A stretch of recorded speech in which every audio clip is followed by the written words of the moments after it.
আসলে একটা জিনিস মিলিয়ে দেখবেন, যে কাঁদায় সেও কিন্তু একদিন কাঁদে, আর যে অবহেলা করে সেও কিন্তু একদিন অবহেলার পাত্র হয়।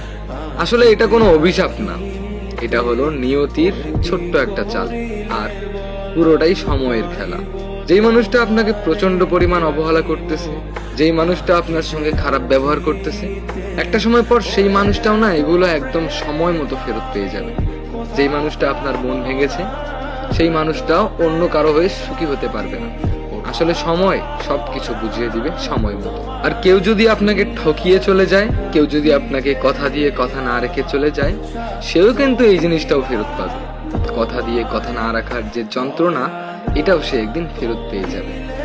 তুমি যেমন ব্যবহারটা ঠিক দেখাবে, ঠিক সেই রকমটা তুমি ফেরত পাবে।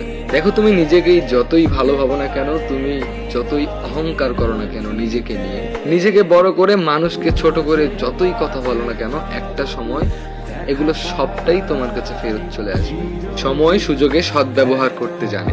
দেখো, তোমার ভালো সময়ের জন্য তুমি যার তার সঙ্গে যেমন খুশি তেমন ব্যবহার করবে, এতেই কি হলো? একটা জিনিস ভালো করে মনে রাখবে, দিন কিন্তু সব সময় সমান আসে না। মাঝে মাঝে কোনোদিন রোদও ওঠে, আবার কোনোদিন আকাশ মেঘ করে বৃষ্টিও পড়ে।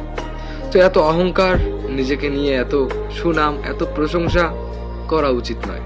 আসলে ভালো সময় যে সব সময় থাকবে এমনটাও কোনো কথা নয়। খারাপ সময় একদিন তোমারও আসবে। আপনার অনেক টাকা পয়সা থাকতে পারে বা আপনার অনেক ভালো সময় থাকতে পারে, কিন্তু মানুষের সঙ্গে কখনোই খারাপ ব্যবহার করবেন না। খারাপ ব্যবহার না করার ফল কি জানেন? যদি আপনার কখনো খারাপ সময় আসে, যেই মানুষগুলোর সঙ্গে আপনি ভালোভাবে কথা বলছেন, ভালোভাবে ব্যবহার করছেন, সেই মানুষগুলোই আপনার খারাপ সময় পাশে থাকার চেষ্টা করবে। একটা জিনিস মাথায় রাখবেন, কখনো নিজেকে নিয়ে বেশি অহংকার করতে যাবেন। দেখো, গুরুজনরা বলেছে অহংকার পতনের মূল।